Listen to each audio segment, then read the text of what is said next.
about that? That's better? All right, let's start over. How are we doing this morning? Morning Star, how are we?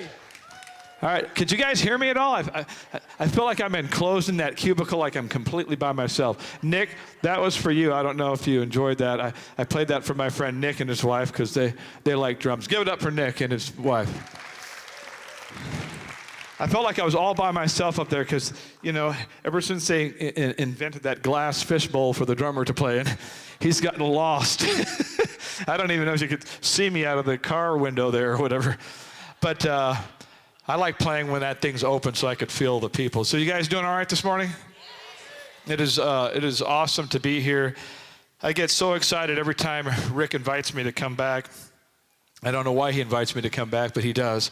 And I'm always grateful that he does. And this particular trip is very special to me because I have to bring my son with me. It's the first time he's traveled with me on one of these trips. But anyway, I had a fabulous day yesterday. And how many of you got to hear Chris Reed speak last night? Wow, that was amazing, Chris. That was awesome, super revelatory and super inspiring. I think what I enjoy most about coming here is just getting a chance to hear all these other great speakers and just hang and be around these generals of God's army, because there's an anointing in this room, in this church, in this area, in this city. Then I just like being around it, and every time I come and leave, I feel like I'm different and I change, and so it inspires me. How many were here yesterday morning when I spoke? Okay, awesome. Well, I'm glad for some reason they asked me back, so I've got more to share with you today. So today I want to talk to you a little bit about everything that sort of burns in my heart as far as an anointing and a ministry is always to encourage and inspire people to live out God's call on their life. I agree with everything that Chris spoke yesterday. Gosh, if each one of us just led another person to the Lord and discipled them. But so many Christians don't realize that the visions and dreams that God gives us, He wants us to carry out, because they're going to have a great impact on His kingdom. They're going to have a great impact on His people. And so we talk a lot about dreams in this world and in this country. We're big on visions and dreams, but there's a real purpose behind them. And it's not just, God gave me many different visions and dreams as a kid, all of which I've followed through to the very end, and I'm still following other visions and dreams through. But they're not so much for me. The dreams and visions that He gives us are for how we're going to impact the people that are around us and how we're going to bless the community that's around us. So they're really about other people and other outcomes than just our own personal benefit and joy. But I don't know about you, but every dream that God has given me, there's a price you pay to fulfill that dream. And I can think of nobody more important than the dreams that Joseph had and how much it ended up costing him to fulfill those dreams. So the future, we're here, this conference is about the vision and about vision for the future. And Victor Hugo put it this way.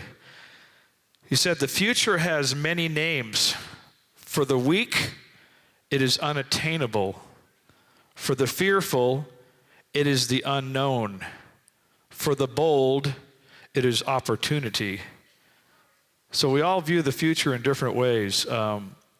When God gives you a vision for the future personally, you can be certain that the enemy will do everything he can to prevent it. And that's just something you're going to have to expect. If God gives you a vision, the enemy is going to come against that vision, especially if it's something where it's going to enable a lot of other people to know who He is. So you can expect opposition. A part of his strategy is to bombard you with enough disappointment that you just quit. That's the goal of the enemy. It doesn't matter how that disappointment comes, but he's going to bombard you with it in various ways, and if you give into it, then you'll never see the fulfillment of the vision. So I have two questions for you this morning, but you don't have to answer them right now. This is something you should give much thought and prayer to. But the first one is, what do you feel God is calling you to do in this next season of your life? What do you feel God is calling you to do in this next season of your life? You know, Chris gave us a vision of what's to come, that God's going to do on the earth. But inside of that huge vision of what's going to happen, there's a personal thing of where does God want you to be in all of that? And what role does he want you to play through all of that? Because you have a role to play. So your question for God is, what do you feel that God's calling you to do? The second question is, once you answer the first one, is what is preventing you from going after it? What is stopping you? What has been stopping you? These are things only you can answer through the Holy Spirit. But what is preventing you from going for it? What are you afraid of? God has things he wants you to accomplish that will enable you to impact his people for his kingdom, but they will not come without a fierce battle. So you have to be prepared to fight. The author James Patterson put it this way. He said, nothing worthwhile happens without conflict. How many of you watch a movie, how many of you would watch a movie like Lord of the Rings if there was no conflict or there's no battles? How many of you would watch Star Wars if there was no battles? How many of you would watch Rocky if there's no battles? We watch things because there's conflict, and we want to see people overcome the conflict. And God puts conflict in our life not to stop us, but to shape us. He's interested in our character becoming different through the conflict. So don't think of conflict as always. There is some things that the enemy tries to do to stop you, but there is just a natural conflict that causes you to grow. And sometimes it's hard to discern which is God's just trying to train me and which is the enemy. But the idea is not to quit. Listen to what Isaiah 49:2 says. He says, he made my mouth like a sharpened sword. In the shadow of his hand, he hid me. He made me into a polished arrow and concealed me in his quiver. So we're like an arrow for the Lord. We're a weapon for God. And I love what Psalm 144:1 says, blessed be the Lord, my rock, who trains my hands for war and fingers for battle. I had a t-shirt once made with that because I just love that. So when I play the drums, I think of he's training my hands for battle, because in one way I'm battling on the drums because music is a spiritual thing. I'm worshiping, and so I know when I play, whether I play in a secular environment, a secular song, a Christian environment, a Christian song, it doesn't matter. I'm a warrior on the instrument. So he trains my hands for war, and in my case, my fingers for battle. But he does that with all of us. We all know the story of Joseph in the book of Genesis. In Joseph's history, we see something of Christ, who was first humbled and then exalted. So if you want to fulfill God's vision for your life, how many want to fulfill God's vision for their life, really? Because if you don't, I don't know why we're here. There's nothing in life worthwhile if you're not pursuing God's vision for your life. Everything is meaningless and pointless unless you're working towards fulfilling the vision that God's given you for life. That's what gives my life substance and joy, is knowing I'm pursuing these things. But if you want to fulfill God's vision for your life, you got to be prepared to be humbled. I've had a tremendous amount of, like all of you, a tremendous amount of disappointment in my life. And I'm going to share with you some of those disappointments and how God took me from those disappointments to the destiny that he had for me. The name of my message is Going from Disappointment to Destiny. How many know when Joseph had the vision and dream that his brothers would bow down to him, and even the stars and moon would, that he had no idea what he was going to have to go through to see that vision come to life. But God had a purpose and a plan in that, and it was to redeem and rescue his people during a famine. So there's always a point and purpose for the vision that he gives you. So if you're going to suffer and you know you're going to have to be humbled, then at least know the outcome is going to be something awesome. Something great is going to come out on the other side. So you have to refuse to quit. So here are some of the keys to going from disappointment to destiny. How many here have been through something disappointing? If I don't see your hand up, then you're lying.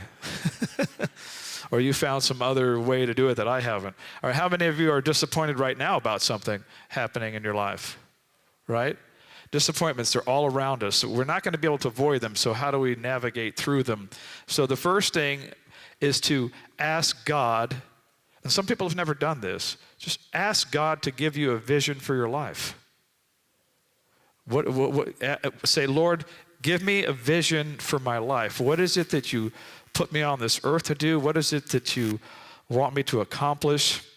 And I like how Chris shared it last night. It's true. It's, your occupation, how did you put it? Your occupation with your, exactly. So a lot of times people think that ministry is just getting up here and speaking, or that I got to work at a church or I got to do something. Ministry is your life. Ministry is how you go about doing your life wherever you do it. Anybody with the gift of speaking can get up here and speak. That doesn't mean they're actually living any of it out.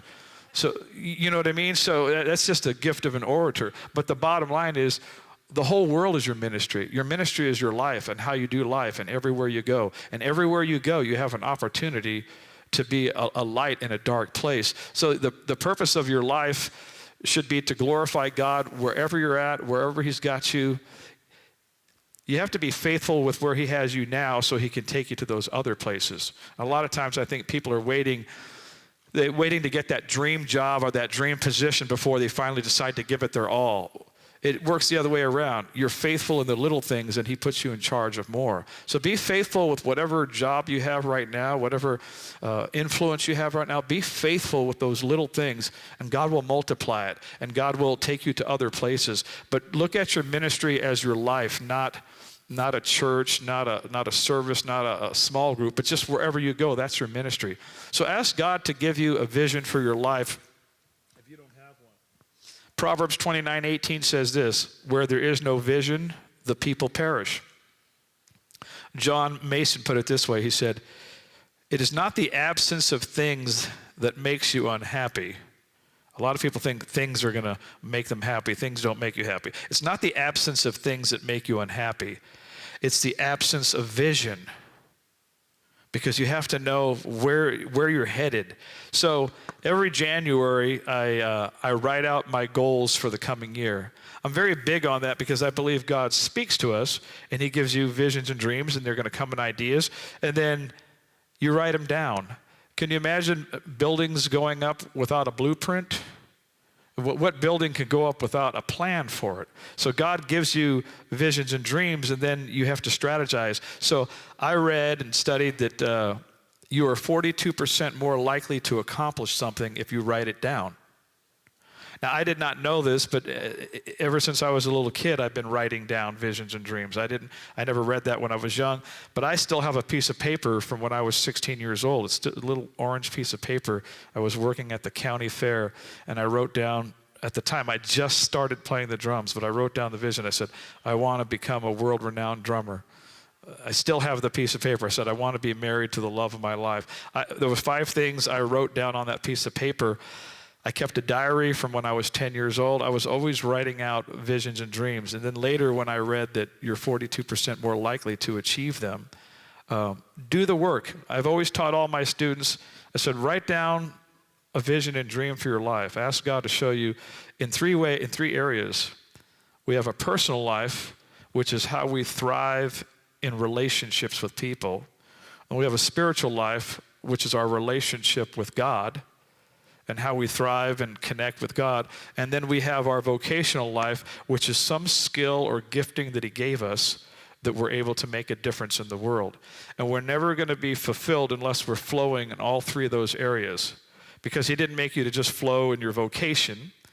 He didn't make, some people excel in their vocation, but they suffer in their personal life. They have no personal, they're not thriving in relationships. Some people are thriving in their relationships, but they're not making a difference in the kingdom because they're not using the gifts that God gave them in a vocation. So we're all 3 of those things: personal, spiritual, and vocational. And so ask God to show you what each one of those looks like, and so that you can thrive in all of them. So write out your goals. Every year I write out my goals, and maybe there's 50 things I write out. And at the end of the year, I look at what did I accomplish for God of those 50 things. And sometimes it's only 10 things, but I guarantee you there wouldn't be 10 if I didn't write the 50. Some things move back from year to year. You write them down and life gets in the way, and that's not the season God has for that. I've had things that were written down for 10 years, 15 years, 20 years, and eventually came to pass. I've had things that came to pass in that very year. So you do all this by faith because you don't know exactly, you sense it in the Spirit. I think God wants me to do this. And then you just wait it out and see what God has, what things move to the top of the plate, right? Here's what Benjamin Mays said. He said, the tragedy in life doesn't lie in not reaching your goals. The tragedy lies in having no goal to reach. Having no goal to reach. Andrew Carnegie said, if you want to be happy, set a goal that commands your thoughts, liberates your energy, and inspires your hopes. Lou Holtz said, if you're bored with life, you don't get up every morning with a burning desire to do things, you don't have enough goals. So some of your goals should be, like what Chris said, it seems so simple, but so few people do it. Why don't we lead anybody to the Lord? Why don't we disciple anybody? I mean, that's the purpose of why we're here, to make disciples of all men. It's not that hard. You teach them what you've learned. You all have walked with God to some level, to some degree. You don't have to be a Bible scholar. You just have to be willing to share what you know, that Jesus came and set you free, and we should be discipling people. My goal of my entire life is to reach as many people as I can for the kingdom of God and drag as many people with me as possible to heaven. I want to drag as many people with me to heaven as possible, and I want those who already know Christ, I want to have made some kind of difference in their life, that because I lived in this world, they gleaned something from me. I inspired them, whether it was something I played, something I wrote, something I spoke, a kind word at an airport. My whole vision with everything God's given me, every platform God has given me is just a tool of which to reach and touch people in some kind of way. So my goal is to touch as many people as humanly possible with my lifespan. Life itself is a limited time offer. For a short amount of time, God offers you life. But it's a limited time offer. It expires. It will end at some point. So your goal should be, how can I touch as many people as I can before I expire? Because this will be your only chance to lead people to heaven, is while you're down here. This will be your only chance to make a difference. In heaven, it'll be a whole other thing. And it goes by super quickly. It goes by super fast. So don't live with a bunch of regret going, gee, I should have done this, I could have done that, just do it. I was there yesterday going like, will the Lord give me a word for the congregation? And the word that I heard, two words. It was the Nike logo. It was not even the Nike logo. It was just do it. I don't even say just do it. I say do it. Do it. Whatever it is God's calling you to do, just do it. Don't doubt. Don't worry. Just do it. But that's the goal of my life, and so everything gets funneled through that. Is what I'm doing. The question to ask yourself every day is, whose life is better because I'm alive? Whose life is getting better because I'm here? And everyone can do that. You don't need some platform. You don't need a book. You don't need to be famous. You don't need to be anything but a person who's willing to make a difference. Just by being kind to people, you're already making a difference. So whose life is getting better? Because how are we representatives and ambassadors of Christ if we're not making a positive difference wherever we go? So that's the question I ask myself. That's my real goal, and everything else is just means of which to accomplish that. All right, so to commit to the vision that God gives you, when you feel God's giving you the vision, and again, it's by faith, because sometimes it's hard to discern, is this me, or is this the flesh, is this God? But whatever you feel that God's showing you, commit to doing it, whatever it takes, and that takes conviction of the heart. Oliver Wendell Holmes said, to reach a port, we must sail, sometimes with the wind and sometimes against it, but we must not drift or lie at anchor. So just decide to go for it. A lot of us choose our path out of fear disguised as practicality. So we avoid the real dreams that God gave us because we're afraid.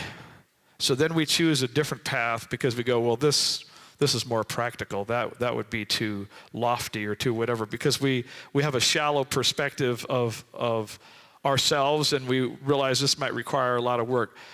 Don't pursue things just out of practicality. Pursue the things that God has shown you. God is a God of supernatural ability and powers. He causes things to happen that we can't make happen. So this is where you get a chance to build your faith up. If God is showing you something and it looks impossible, go for it. Because he'll do the impossible part. You just have to do the faithful part and work. Here's the part that nobody likes when fulfilling a vision. It's a nasty word. It's called work. It's called work. I like how Thomas Edison put it. He goes, opportunity is missed by most people because it comes dressed up in overalls and looks a lot like work. Here's a guy who would know it took him 10,000 experiments for the light bulb to finally stay lit for any length of time, right? So in order to fulfill any vision that God gave you, it's going to require a lot of hard work. And so if you're not willing to work hard, you will never reach your potential and you will never honor God, because laziness does not honor God. Hard work does. I guess what I love about Joseph, besides everything about that story, I just love his heart, that even in the end, what the devil meant to destroy him and what his brothers used to try to destroy him, he completely forgave them and said, God used all of this to save you, and he loved on his brothers. And I thought, man, how many people would never do that? Because once they would get elevated, now it's their chance to get even with their family and all the people who wronged them. Instead, his heart was like, no, it was all good. You meant it for bad, but God turned it. And this is all about your heart. But what I love about Joseph is that he was a hard worker and he could not be kept down. He had a spirit of excellence about him that constantly kept raising him up. And so that's what we need to be, people with a spirit of excellence. And you can't be excellent at something without hard work. It's just not possible. God's caused you. He gives us, when we come into this world, we're already born with $1 billion in our bank account. It's $1 billion of potential. But you've got to go to the bank. You've got to make the withdrawals. Every day you got to go, I'm going to withdraw. When I get to the end of my life, I want to be able to tell God, I exhausted all the potential that you gave me. You gave me the potential as a drummer, as a speaker, as a teacher, as a writer. It started off as this little seed. Remember, everything that God gives to you, he gives to you in the form of a seed. He doesn't give it to you as a full-grown oak tree. He gives it to you as an acorn. He gives it to you in the form of a seed, but it's a magic seed, because think about it.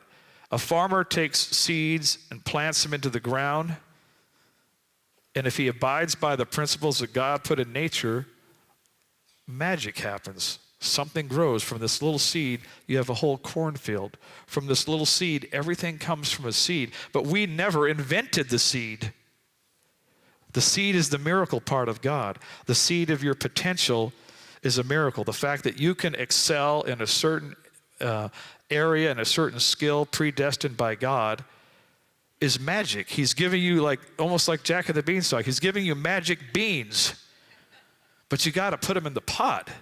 You got to stir them. You got to abide by the principles, which is a farmer's got to water the seed. He's got to fertilize the seed. He's got to protect it from the birds of the air that are going to come and try to destroy it, which is the doubt, the fear, the unbelief. You have a seed of potential to be excellent in a particular area, but you are responsible to be the farmer and to plow that land and to turn it into more. The whole point, the whole story of the parable of talents is about turning what God gave you into more. So don't look at other people going, oh, they have so much talent, they have a lot to answer for. You have just as much talent and gifting as anybody else. But are you willing to work hard and to labor? Emile Zola said, he's an artist, a writer, he said, the artist is nothing without the gift, but the gift is nothing without the work.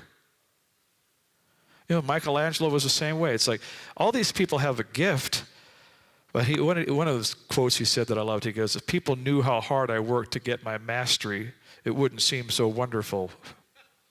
So we look at other people and we just think they're more gifted when really they've just worked harder. And the key is to be a person of excellence like Joseph, but the real key is when you get there and when you rise to the top is to not be an arrogant person. And that's the hard part, because usually with skill, with a high skill level comes pride and arrogance. And so pride and arrogance are like a street sign that says, danger, rocks falling, unsafe crossing. But humility is like a street sign that says, safe crossing here.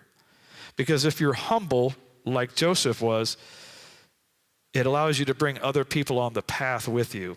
But if you're prideful, it puts out a message that like, oh, I'm super awesome. You can never hope to get what I have. And no one else gets to come with you on the journey. So we want to be people of excellence. We want to be excellent at the thing God gifted us, and but we want to do that and then maintain humility, which is what Joseph did. He rose to prominence in Egypt, second in command, yet he was humble and he was forgiving. How many would do that? Mario Andretti, does anybody remember him? He was a race car driver in the 70s. I'm a 70s kid, partially 60s, but partially 70s. So I love everything about the 70s. But he was a famous race car driver. He said, desire is the key to motivation, but it's the determination and commitment to an unrelenting pursuit of your goal, a commitment to excellence that will enable you to attain the success you seek. He would know. The other thing that's important when you're trying to fulfill a vision of God is to patiently endure until God fulfills the promise. This is the hard part, is to patiently endure, because I'm sure Joseph, he was doing a great job in Potiphar's house. Then, of course, you know what happened. He wouldn't succumb to Potiphar's wife, and then she got mad and he got sent to jail. I'm sure he felt like, wow, I keep doing all the right stuff and I end up in these positions and places, right? How many of us felt that way? You do the right thing and then this happens to you. But he patiently endured. And I talked about it yesterday, but our attitude during our trials is so important, and they so much determine what's going to happen to us. Some things take a long time. Some visions and dreams of God take forever.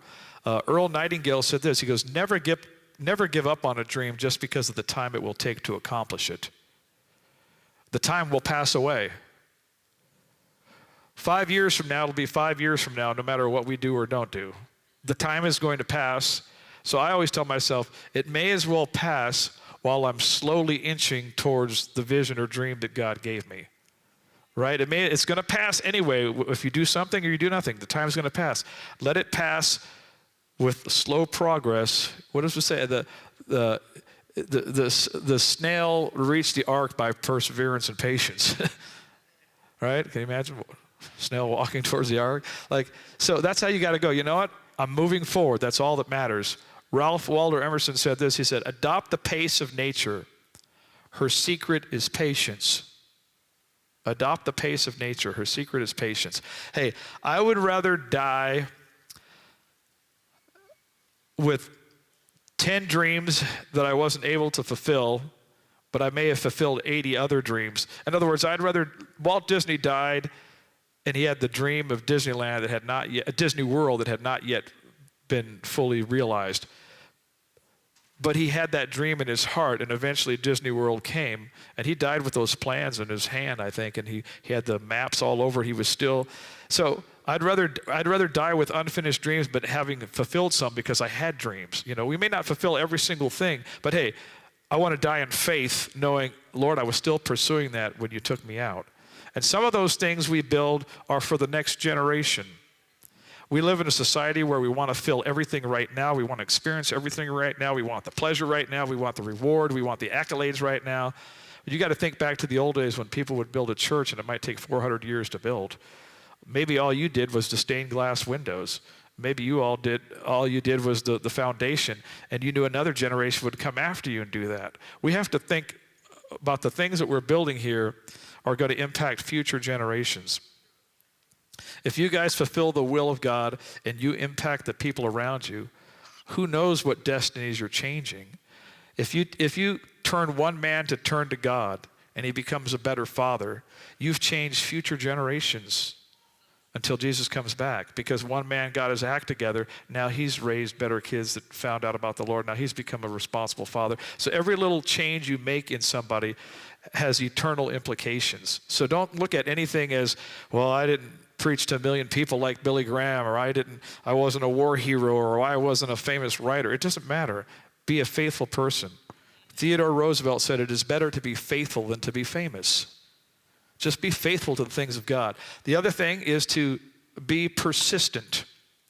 Learn to move past rejection and disappointment and stay on the path that God has set before you.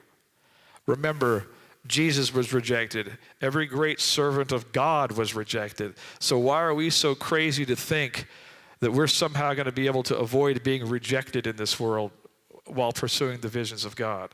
All of God's great men and women were rejected by society. So don't let that, Bill Burke said this, adversity is the given in life.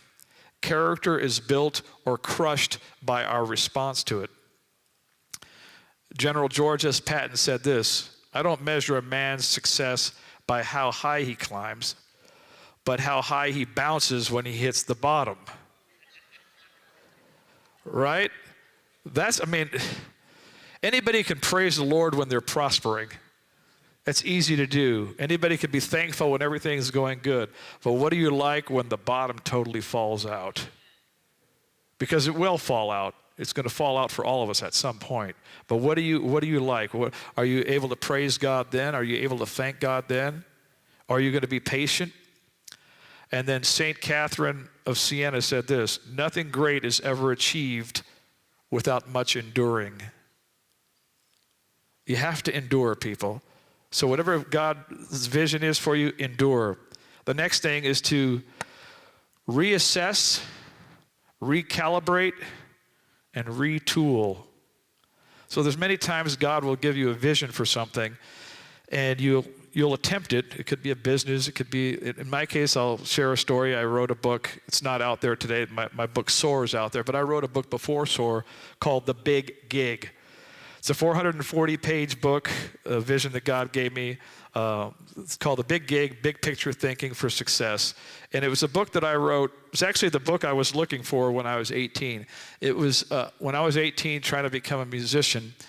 I didn't know how it all worked, and I wanted to read a book from a musician who had made it. And when I say a musician, I'm called a side man. So a side man or a side woman are the players that can play with any band. Any group will hire a musician.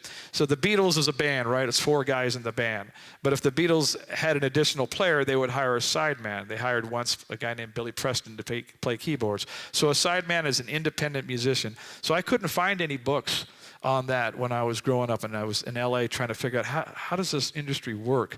And I was so frustrated because there was nothing about the business of being a musician and how one goes about getting gigs and how you develop your skills. And so I was so frustrated that I said one day, when I make it, because I was always a dreamer, said one day when I make it, I'm going to write a book for other people so they can not be as frustrated as I was, to show them. Well, I had to live it out for 40 years or 30 some years, but I eventually wrote that book.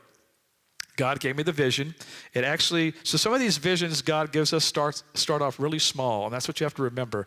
It actually started in 1985. I wrote a little article in a fan magazine. I used to play with a group called The New Edition back in the 80s, and they were a very famous R&B group in the style of the Jackson 5. And so I was a bit of a teen star. I was in the teen magazines every week. I had my posters in there.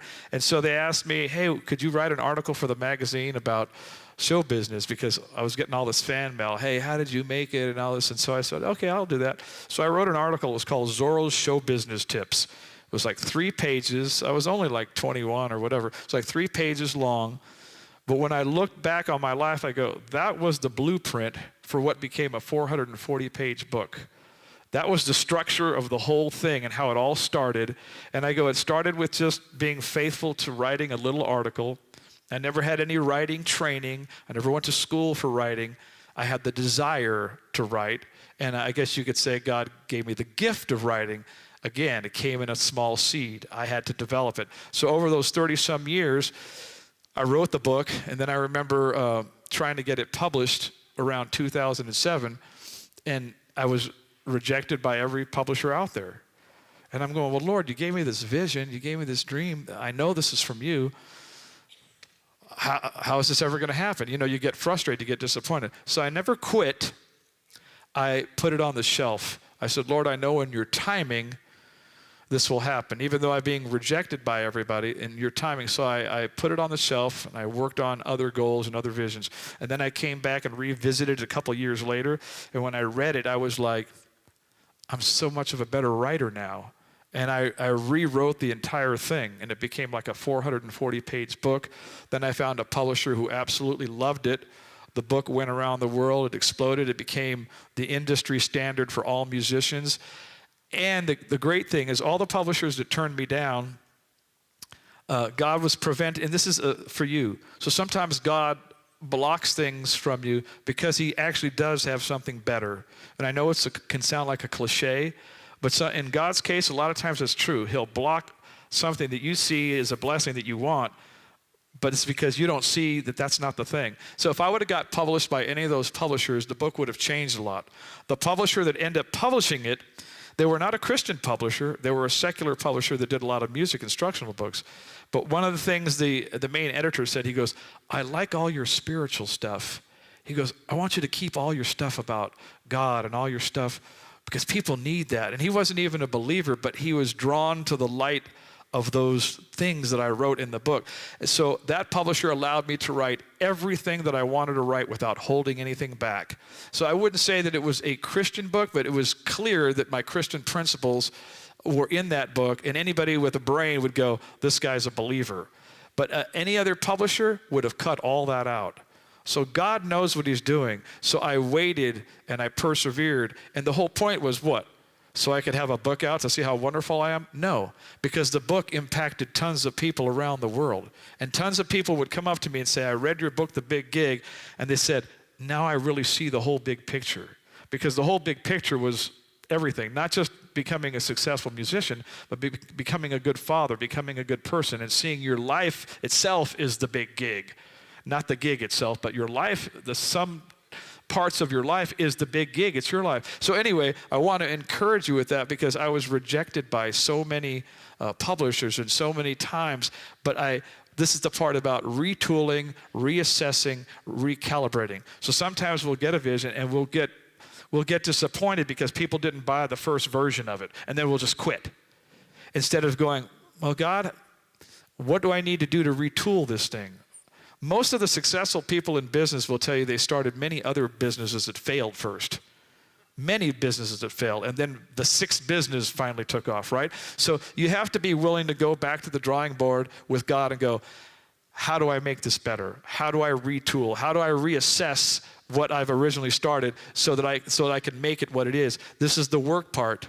This is the part where you've got to humble yourself, and this is the part when I looked at my manuscript, I'm like, I'm better now. This would be a lot of work, but I'm willing to do it. Is that helping anybody besides me? It's helping me. C.S. Lewis put it this way. He said, hardship often prepares an ordinary person for an extraordinary destiny. And Thomas Edison said, good fortune is what happens when opportunity meets planning. And Martin Luther King put it this way, the ultimate measure of a man is not where he stands in moments of comfort and convenience, but where he stands at times of challenge and controversy. The key to all this is a little bit of what I talked about yesterday, which is to stay encouraged. Do whatever you have to do to stay optimistic and speak a positive confession. Whatever you got to do, find a way to stay positive and encouraged. For me, again, like I said yesterday, I do it a lot in reading. I think stories are one of the most important things on this earth. There's a saying here, it's from an author. It says, after nourishment, shelter, and companionship, stories are the thing we need most in this world. So we've always heard that term, mankind lives off food, clothing, and shelter, right? That's not true. The three of those things we do live off of. Mankind lives off of story. That is the fourth thing. What do you think the Bible is except a book of stories that helps us to make sense of why we're here, who made us, where we're going, what this is all about. From the beginning of man's creation, we have been storytellers, sharing stories to the next generation. You see them writings on the wall and the Egypt times. We are storytellers. Why do we need those stories? Why am I telling you my stories? I don't know anybody else's story, so I can only tell you my story. But we the stories that I've read of other people, what do? They inspire me. They encourage me not to give up because they go, this is what happened to Joseph all these years ago. And look, he kept his heart right. And look what happened. So yes, we need food, clothing, and shelter, but we cannot survive without story. Story is how we make sense of humanity. That's why we buy books. That's why we watch movies. That's why we listen to podcasts. And the things that you'll remember the most in any of my messages will be the few little stories I shared. You'll forget all these principles in a month. But when I go hear somebody speak, I remember the stories. And we live for story. So find whatever story you need to find to keep yourself motivated during the times of great disappointment. Because if you do that, you'll be able to keep going. And there's a time where you're going to have to let different people go in order to fulfill God's vision for your life. There will be people that will help you, and there will be people that will hold you back. And you'll be very disappointed in some of the people that you thought were going to help you, and they weren't able to. And I'm going to read you exactly what I'm saying here. Be willing to let people go. There are people who come into your life sometimes to be there for a season. They weren't meant to be there always. Sometimes we find ourselves hooked up with people that we think are there for a lifetime, but they're only supposed to be there for a season. There are people who come into your life like boosters for a rocket. If you ever watch a rocket go into space, the boosters fall off when it reaches a certain altitude. Some people are not equipped to handle the altitudes you are going to. So don't be afraid when they fall off. They are not bad people. They just couldn't go where you're going. So many times people get disappointed in the people that are around them that weren't able to carry you all the way. You thought, for sure I relied on this person. They let me down. God will always have somebody else or something else if you keep pursuing him to elevate you. But some people can only help you get so far in life. And some people are just like Joseph's brothers. They're jealous of the vision you carry. They don't want to see it come to pass. They don't want to see you. I was sharing this with Chris last night. Sadly, in the church, I've met so many people in being in ministry for about 30 years. I've met so many people that they don't really have great hearts. They don't want to see you prosper if somehow you pass them in some way. And you go, wow, but it's all comes down to insecurity, right? And a self-centered heart. And when I meet somebody who, with a pure heart that wants to see you reach your potential and be everything, you know who your friends are when they celebrate your victories. But there are people, it's like that old song from the 70s, smiling faces. Sometimes they lie, they don't tell the truth. They pretend to be your friend, and they're patting you on the back, but they're trying to just hold you back. You know? So you have to be prepared. There are people who don't want to see you become everything that God wants you to be. And some of those people you have to let go. And in my case, I've had a lot of those people, and I forgive them. I just go, you know what, Lord? I forgive them. But I don't want to be that kind of person. I've had thousands of drum students in my career as a drummer, and I want to see each one of them prosper. I want to see each one of them get a big gig. I want to see them go further than me. And I have lots of students that have, and so I champion them. And when they're on TV, they do something great, I send them a text and say, I'm so proud of you. I'm so happy for you. And it feels good. It feels good to pass it on to like the next generation, right? Whatever you don't get, whatever love you don't give away while you're on this planet is going to die with you. And whatever knowledge you don't give away, whatever encouragement you don't give away will die with you. So give it all away. Give it all away. All right, I'm getting closer to wrapping it up. I prayed God would give me the words this morning. Many disappointments in my life, okay? But every disappointment in my life, God has turned into a victory in time. The first disappointment started at 6 months of age when my father deserted me. And so my father left me for dead, actually said I was dead. It was a lie. But at any rate, so that causes a lot of hurt in a child. Many of you experience that, either a mother or a father or whatever. But so what the enemy meant to destroy me only made me into a better father, because what the rejection I felt through my childhood of sending my father letters after letters, I never met him, but I kept sending him letters and he never responded. It sent a deep spear of rejection in me. But God used that and turned that around, and he's going to do the same in your life if you allow him. So whatever's the greatest pain in your life will be your greatest strength of your ministry.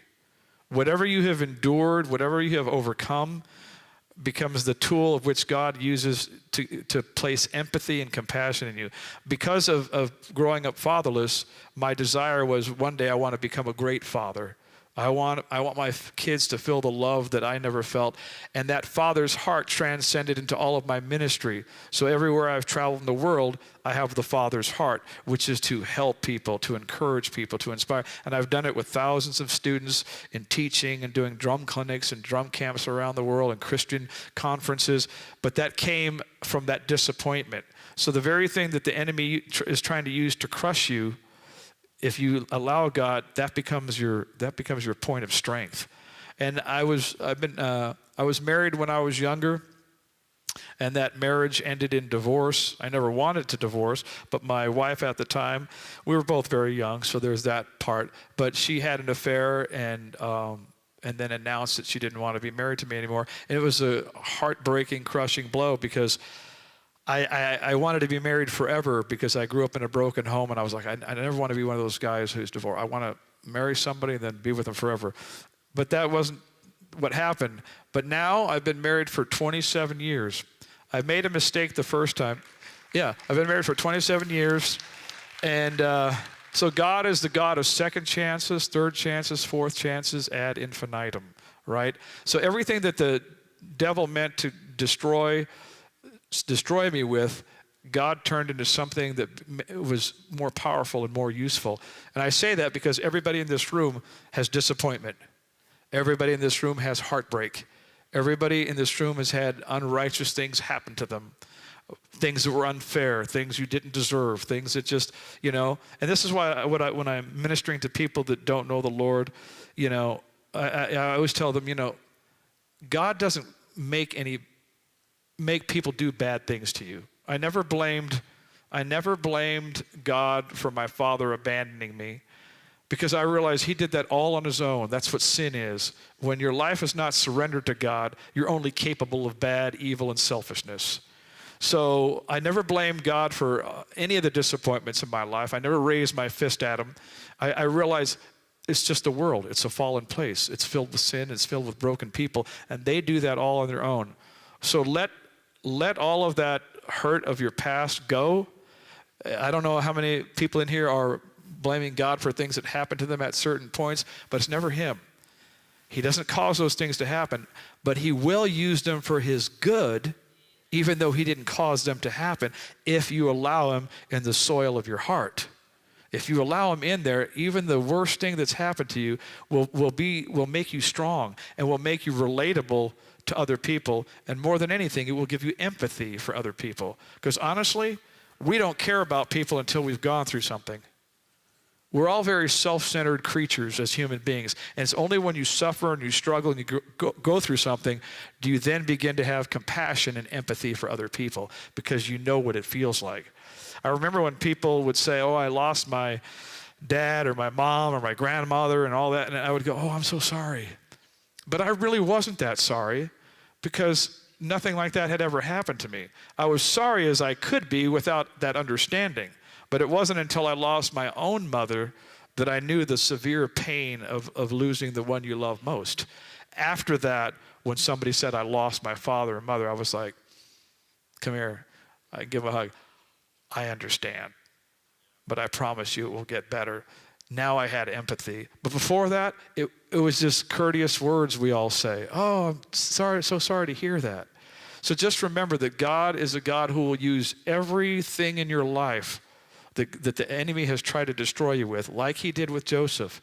He used all of that to rise Joseph to prominence to save the children of Israel, which eventually that lineage from Joseph led to Jesus. So that's why he's one of my favorite heroes, because he endured. He had a vision. The vision made his brothers mad. I've shared things with my own family, and sometimes, the people that you love most are the ones that try to keep you down. And you go, man, I want you to be proud of me. I want you to be happy that I did. And a lot of times they're not. And that's not just my family. That's just all family, right? Don't let that hang you up.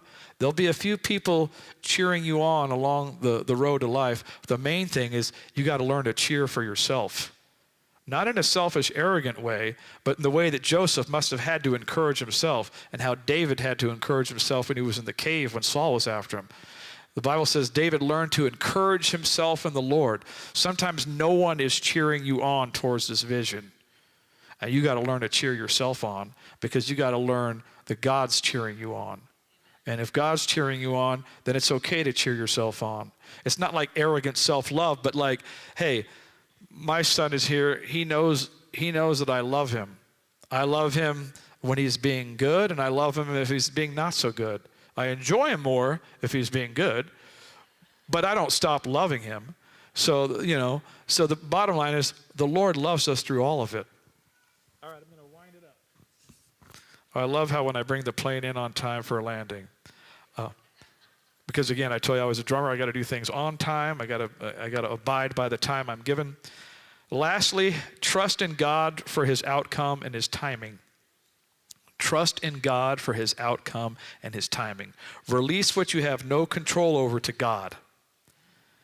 Joseph was in prison and he trusted God.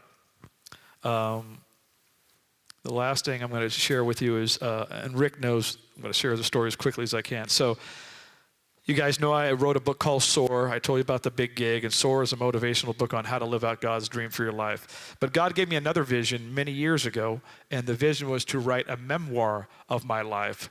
So Soar has some of my personal stories in it, but a memoir is a much harder, complex type of book to write. So I didn't think I could do it, and I originally didn't intend to write it. But anyway, to make a long story short, God gave me this vision of writing my story, and Rick knows my story very well. I shared it here a few years ago, but I'm not going to share it now. But anyway, it's a pretty riveting story. It's a story kind of in the mold of a Rudy, Rocky, Blindside meets Forrest Gump. It's an incredible story of just what God did in my life. And so I've always had this vision to write it out. So anyway, I've been working on it for the last 15 years. It was the vision God gave me. He gave it to me in many different forms. And he also gave me the vision for a movie and a Netflix story that's based on my book. Anyway, so I've been working on it for 15 years. I've been rejected over 100 times between publishers, agents, and the marketing teams at publishing houses that did want the book, but the marketing team would turn it down. And I was like, Lord, I've been toiling and laboring. I've worked on this. I've rewritten it 1,000 times. And finally, a year and a half ago, I was like, Lord, I reached the same place I did with the big gig. I said, I can do no more. I've done everything you've asked me to do. I've knocked on every door, but I can't make them open. I'm not mad at you. I trust you and your timing. I'm just going to put this on the shelf for you. I'm not quitting. I'm just waiting on you. So I waited for like about a year and a half, and finally God opened a door and brought me an agent. And 2 weeks ago, I signed the publishing deal for this book that I've been waiting for 15 years. And the only reason I share that is because you have dreams like that yourself. Could he have done it 15 years ago? Yeah, but I can tell you this. His timing is always perfect. It would never be the book that it is now, because in those 15 years, I grew and matured, and I was able to be more vulnerable and truthful than I would at 60 than I would at 45. And you have more perspective the older you get. And I worked on the craft of writing over that whole time. So I turned into a completely different writer. So when I talk about the hard work, I know what I'm talking about. And when I talk about things that you don't think you can do, I know what I'm talking about. You're that way too. There's things you think you can't do, but you can. So go for it. Wait on God's timing. And what's the whole point of this? When this book comes out, it is a God story, but it's not written like a Christian book. It's just written like a book. So it's going to reach all people all around the world. But clearly God is in the story, but it's not written with a bunch of Christianese. I'm not trying to convert people. The story will do that. The story, your life story will be what converts people. You don't have to keep preaching to them. It's like St. Francis of Assisi said, by all means, preach the gospel at all times, and if necessary, use words. Live it, and people will see it. So that's my story. I'm sticking to it, and I thank you guys for allowing me to share this message with you this morning. God bless you all. Now I'm going to bring up my friend Rick Joyner.